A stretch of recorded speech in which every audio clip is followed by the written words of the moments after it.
आपका जो main stream media है वो जो कोर्ट में हुआ है उसके अलग खबरें चला रहे हैं। ऐसी खबर के हमारी जो याचिका है वो डिसमिस हो गई। ये अपने आप में गलत है। हुआ क्या कि हाई कोर्ट में जो टीएमसी ने दावा किया था वो ये था कि ये सर्कुलर गलत है और ये सर्कुलर होना नहीं चाहिए, क्योंकि इस सर्कुलर के अंतर्गत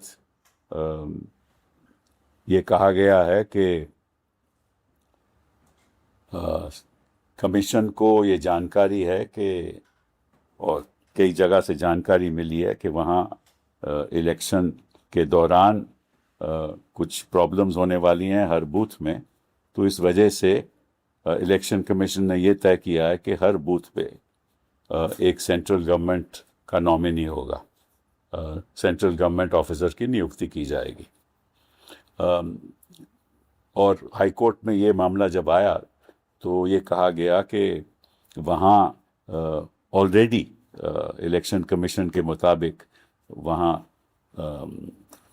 एक ऑब्जर्वर, जिसको कहते हैं माइक्रो ऑब्जर्वर, जो सेंट्रल गवर्नमेंट का नॉमिनी होता है, सेंट्रल गवर्नमेंट उसकी नियुक्ति करती है, वो हर बूथ में वैसे भी वहाँ रहता है।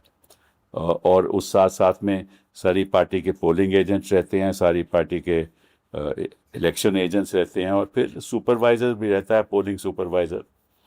तो जब ये बात सर्कुलर पे आई तो सुप्रीम हाई कोर्ट ने कहा कि ये सर्कुलर ठीक है और ये जो फैसला इलेक्शन कमीशन ने किया है वो भी ठीक है।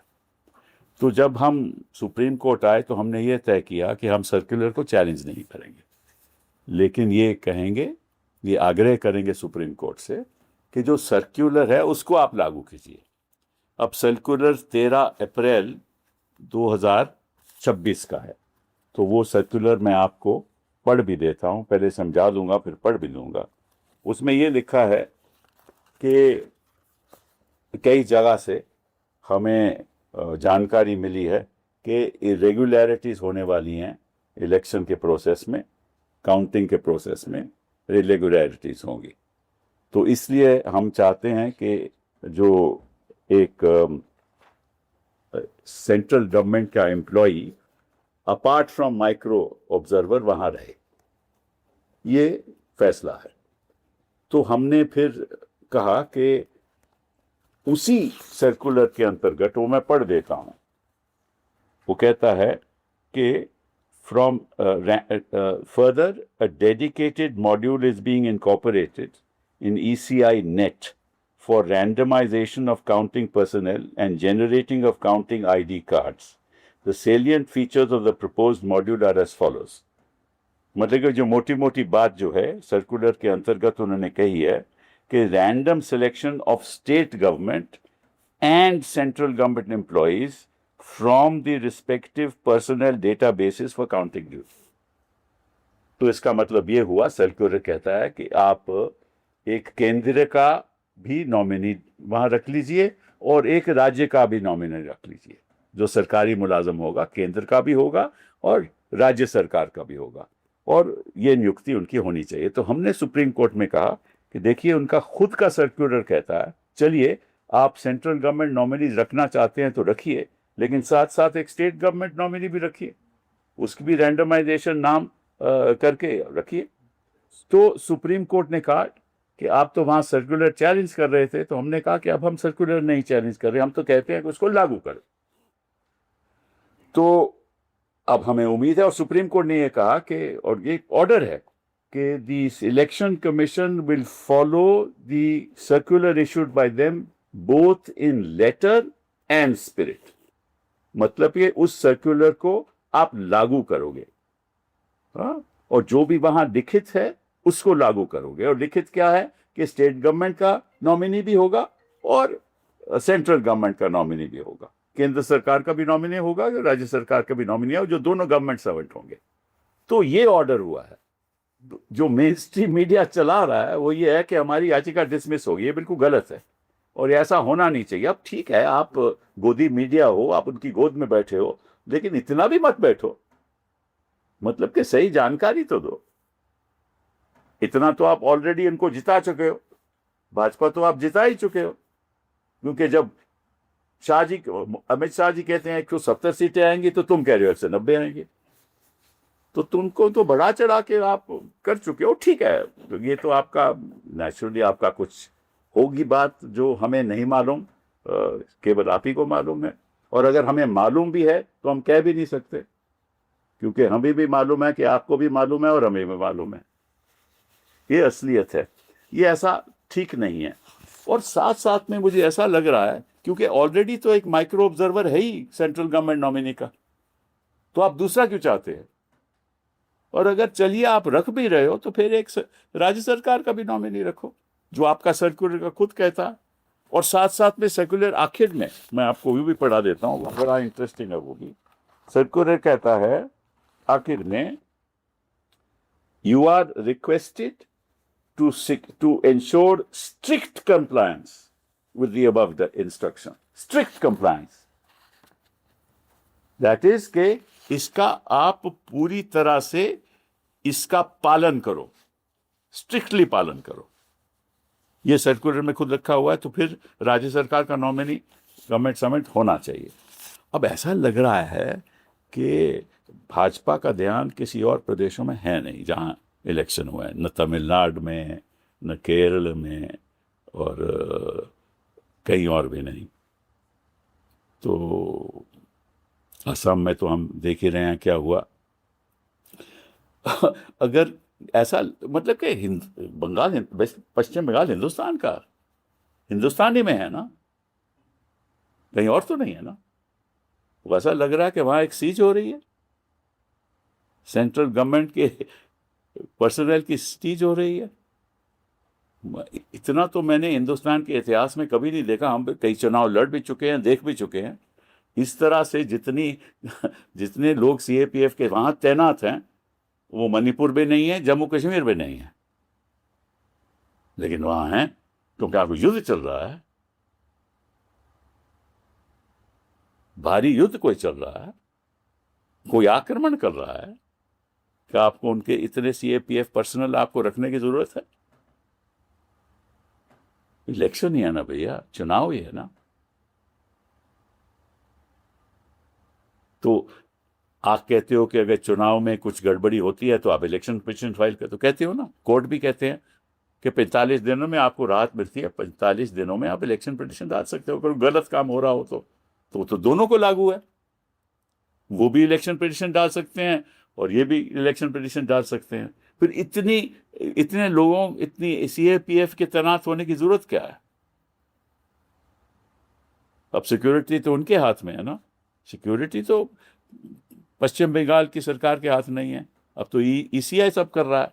तो अगर ईसीआई सब कर रहा है, सीएपीएफ भी वहां है, सिक्योरिटी उनके हाथ है, फिर डर किस बात का?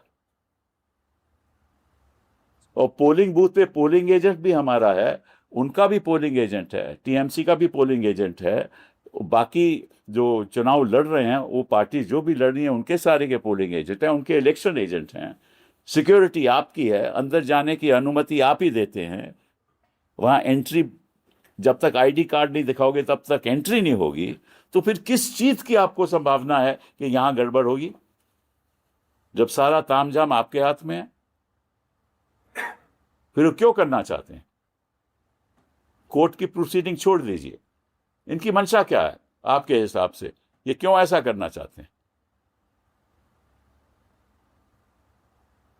टीएमसी भी कह सकती है कि हमें भी आशंका है कि वहां बैठ के ये तरफदारी करेंगे,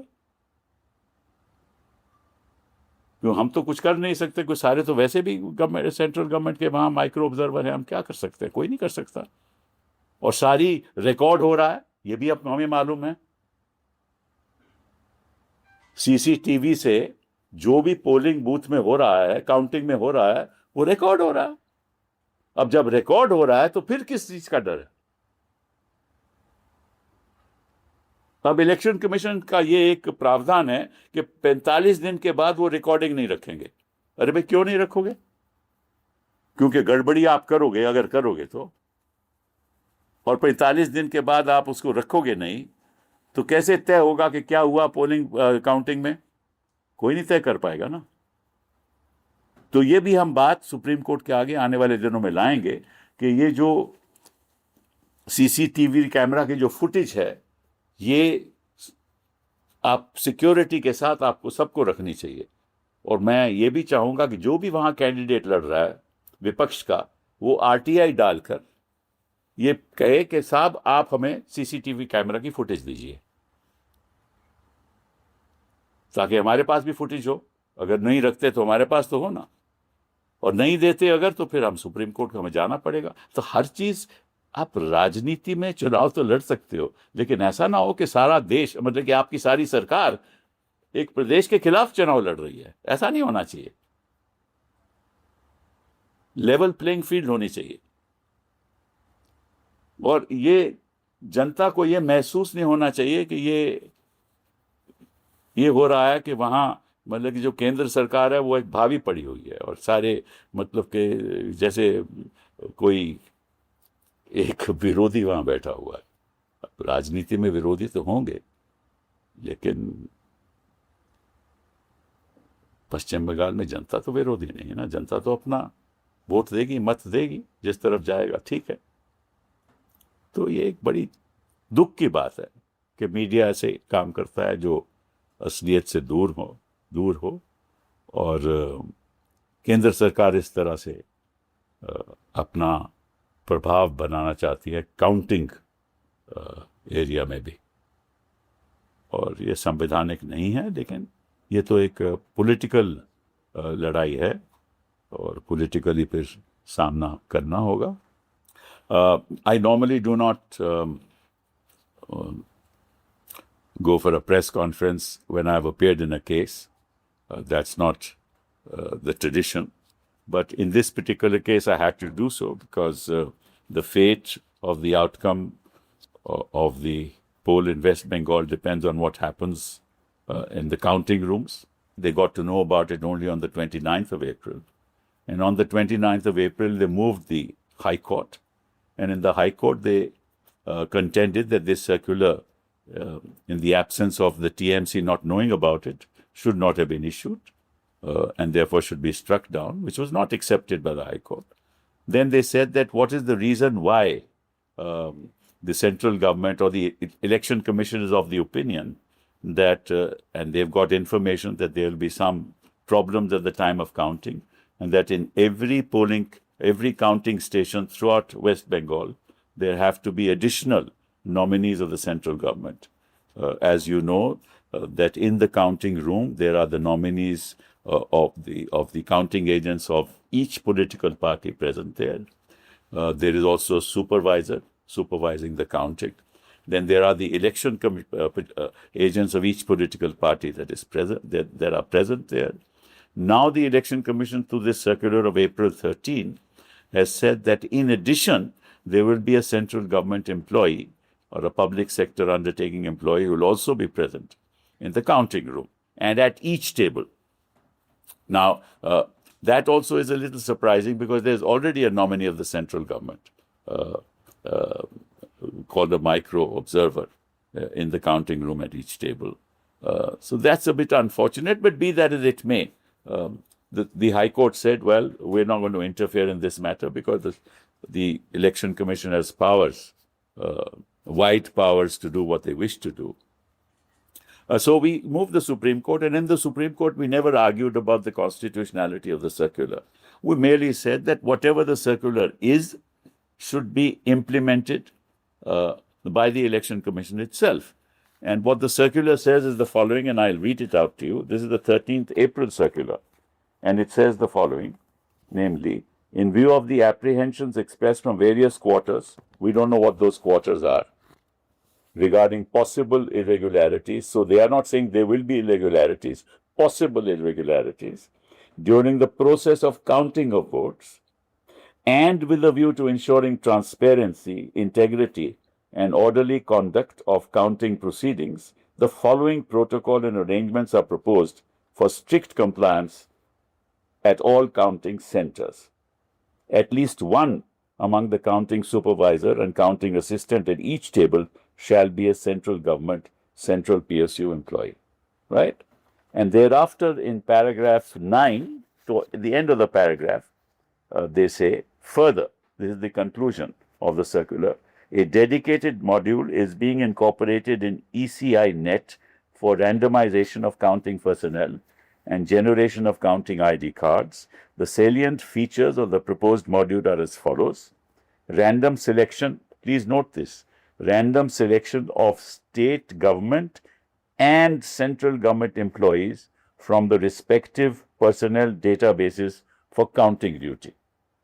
So there shall be a central government employee as well as a state government employee. There was no randomization done with the state government employee, which is why we argued that there should also be, follow your own circular and please appoint a state government employee through the process of randomization, as you've done in the case of central government employees. And then the circular at the end says, you are requested to ensure strict compliance with the above instruction, which means you have to appoint a state government employee as well as a central government employee through a process of randomization. So we said that please implement the circular. We did not challenge the circular in Supreme Court, or we didn't challenge the High Court order on that issue, which upheld the circular. So the Supreme Court ultimately passed an order that let this circular of April 13 be followed in both letter and spirit. And I've read it to you what the letter says and what the spirit says. So we expect now the central government to appoint through a randomization process an employee of the state government in each of the polling stations to be at each of the counting stations, right? And on the counting tables. So that's the legal part of it. The other part that I want to emphasize is that, West Bengal is a part of India.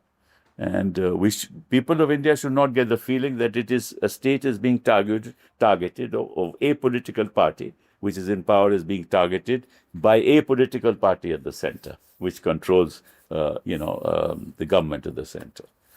And that's very unfortunate, because the number of CAPF personnel that are present there, right, are far in excess of any personnel that have been present in Manipur and in Jammu and Kashmir, which is unfortunate because there's no war going on. This is an election, and in that election, people will participate. And if the election commission is in control of the security during the course of the election and counting, then how are they afraid that other forces will interfere and there'll be irregularities? They are in control of the CAPF. You cannot enter the counting station till such time as you show your ID card. The election agents of each political party, the counting agents of each political party will be present there. Nobody else will be allowed to enter. There's a central observer, that is a micro observer appointed by the central government present there. So what was the need of another person? But doesn't matter. If you want to have another central government employee, have then a state government employee as well, which is what your circular says. But what is the need when the security is controlled by you? Then who can interfere in that? And everyone knows that these proceedings at the counting tables are being recorded through CCTV cameras. That recording is also with the election commission, and that recording, according to them, will be available for 45 days, right? So then where is the fear that there will be irregularities, unless you want to commit an irregularity? You can't have a fear on irregularity. Maybe the TMC and other political parties feel that there will be irregularity at the instance of a political party in power.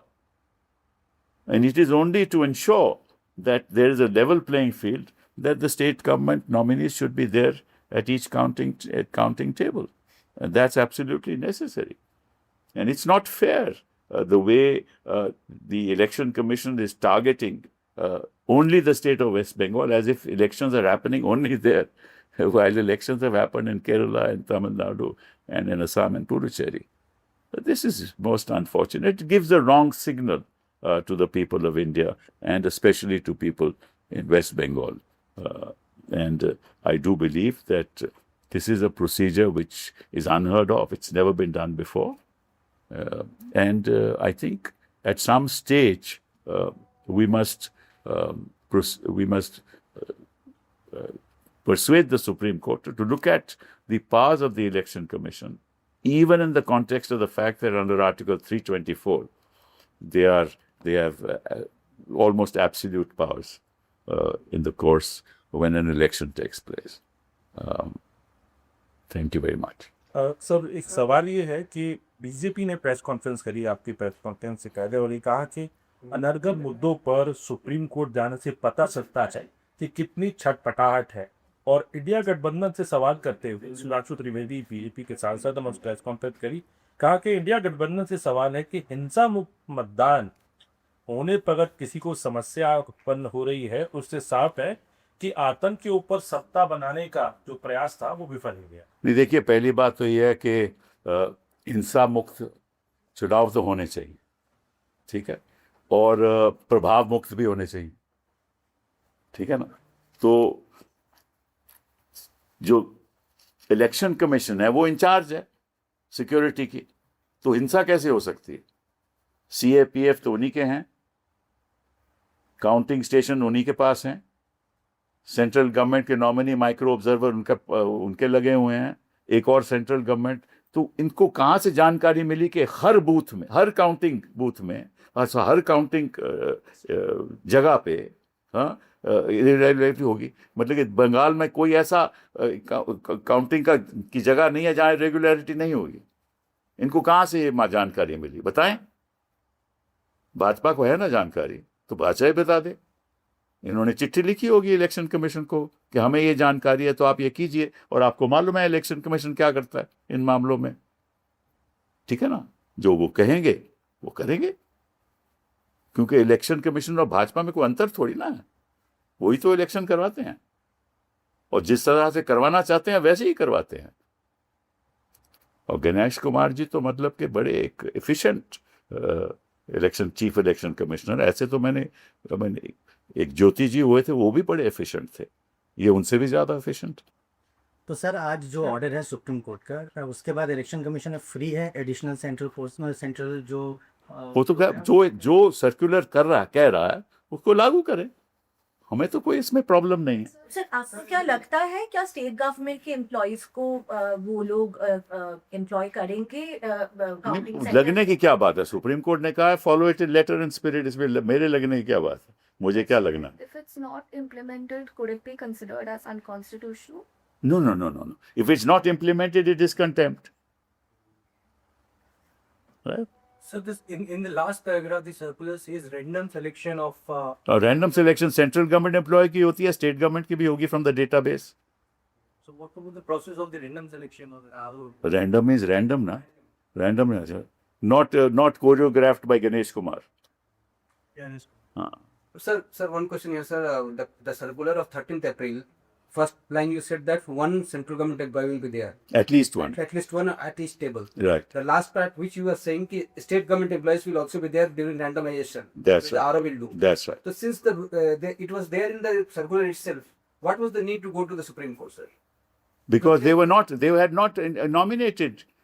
Their decision was not to nominate any state government employee through random selection.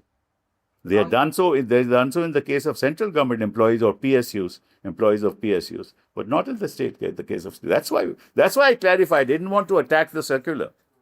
I only said that please now implement it. That's all. And if they still don't implement it, then the irregularities, obviously, the needle of suspicion will be there at their doorstep. True letter in spirit, sir. The order has said that it should be implemented in true letter in spirit. That's correct. So are you? That means you are assuming that they will take the state governments also employees now. I assuming, but that's the Supreme Court says. I'm not assuming anything. When it says in letter and spirit, then the Supreme Court is saying that I can't assume these things. I mean, I assume that the Election Commission will act bona fide, but they've not done it in the past, so I can't be certain of that. Sir बड़ा सवाल यही है, तो आप कह रहे हैं, आपके लगोल बाप उसका दिख रहा है प्रेस कॉन्फ्रेंस का यही कि जो पहले से सर्कुलर था उसको फॉलो नहीं किया जा रहा था, तो आप लोग सुप्रीम कोर्ट गए हैं और अब आपको ये पूरा आश्वासन है कि सुप्रीम कोर्ट के कंटेम्प्ट को कंटेम्प्ट नहीं करेगी। नहीं, बिल्कुल आश्वासन है कि जो उनका खुद का सर्कुलर है उसको लागू करेंगे, both in letter and spirit.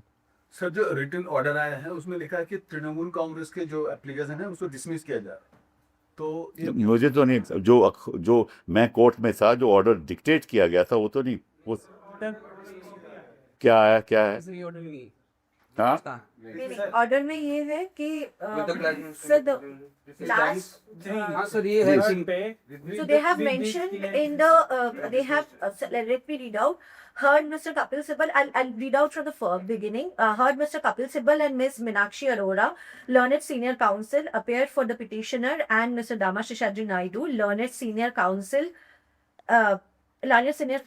appearing for the Election Commission, as well as Mr. Jishnu Chaudhary, learned senior counsel, appearing for respondent number 2 and 3.